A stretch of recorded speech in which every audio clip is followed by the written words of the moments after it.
ये प्रश्न ज्यादातर बच्चों को नहीं आता। अब आप ध्यान से देखेंगे, ये सबसे पहले हमें दिया गया है परिमाप। परिमाप तो एक आयताकार, देखना क्या परिमाप 80 मीटर तथा क्षेत्रफल 400 मीटर के एक पार्क को बनाना संभव है? यदि है तो उसकी लंबाई और चौड़ाई ज्ञात कीजिए। लंबाई और चौड़ाई की बात हो रही है तो ये कहीं ना कहीं आयताकार होगा। मतलब प्रश्न में इस प्रकार से दिया गया है, उस प्रकार से यह आयताकार होगा। तो हम उसी हिसाब से देखेंगे।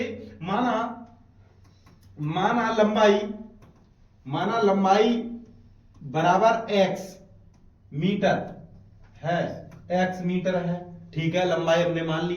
अब ये दिया गया है इसमें परिमाप। परिमाप क्या होता है तो देखना, परिमाप बराबर 80 मीटर।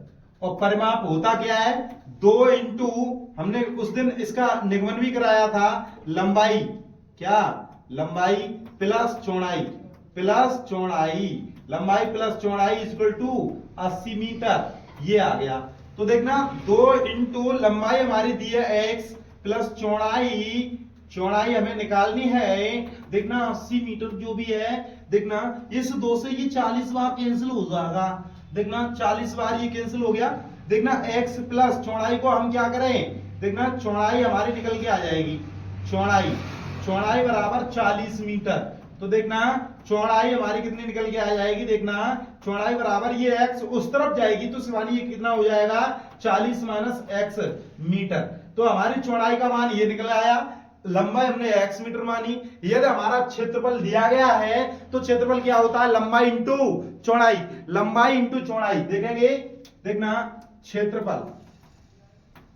क्षेत्रफल इक्वल टू 400 मीटर स्क्वायर।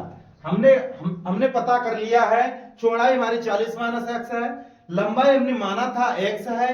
तो देखना क्षेत्रफल हमारा क्या होगा, लंबाई इंटू चौड़ाई इक्वल टू 400 मीटर स्क्वायर। लंबाई हमारी x इंटू ये हमारा 40 माइनस x चौड़ाई, और देखना ये 400, इसमें हम x का मान निकालेंगे, वो हमारी लंबाई हो जाएगी। जो लंबाई निकल के आ जाएगी, यदि हम लंबाई का मान यदि इसमें रखते हैं तो हमारी चौड़ाई भी ज्ञात हो जाएगी। देखना इसका इसमें मल्टीप्लिकेशन करेंगे तो 40x, इसका इसमें करेंगे माइनस के x स्क्वायर इक्वल टू 400।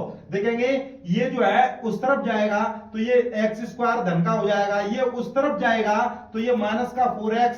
देखना ये 40x हो जाएगा, 14x। देखना, और ये जो है उस तरफ ही है तो ये धन का हो जाएगा 400, और इस तरफ बचेगा 0। तो देखेंगे 400 आ जाए, ऐसी दो संख्याएं पता करनी होंगी। ये गुणनखंड हमने पिछले अध्याय में बता चुके हैं, जैसे भी बहुत अच्छे से बताए थे। आप देखना पिछली जो वीडियो है वो सभी आप एक बार देखेंगे तो आपको ये प्रश्न बिल्कुल सिंपल लगने स्टार्ट हो जाएंगे। देखना 400 जो है वो कैसे आएगा, दो संख्याओं का गुणनफल और जोड़ने पर 40, ऐसी वो दो संख्याएं हमने पता कर ली हैं। वो 20 इंटू 20, 20 400, 20 को जोड़ेंगे तो वो कहीं ना कहीं 40 हो जाएगा। देखेंगे x स्क्वायर प्लस, देखेंगे 20 प्लस 20 और ये x प्लस के ये 400 इक्वल टू 0। तो ये हो जाएगा, देखना ये हमारा यहाँ पे माइनस दिया गया है, देखना माइनस, क्योंकि ये माइनस दिया गया है। x square minus 20x minus के 20x प्लस के 400 इक्वल टू 0। देखना इसमें से ये कॉमन लेंगे, x कॉमन तो x माइनस 20, यहाँ पे माइनस के 20 कॉमन तो x माइनस 20 इक्वल टू 0। तो ये हो जाएगा x माइनस 20 और ये x माइनस 20 इक्वल टू 0। तो देखना यहाँ पे हम कह सकते हैं x माइनस 20 इक्वल टू 0, तो x का मान हमारा निकल के आ जाएगा 20, x का मान निकल के आ जाएगा 20।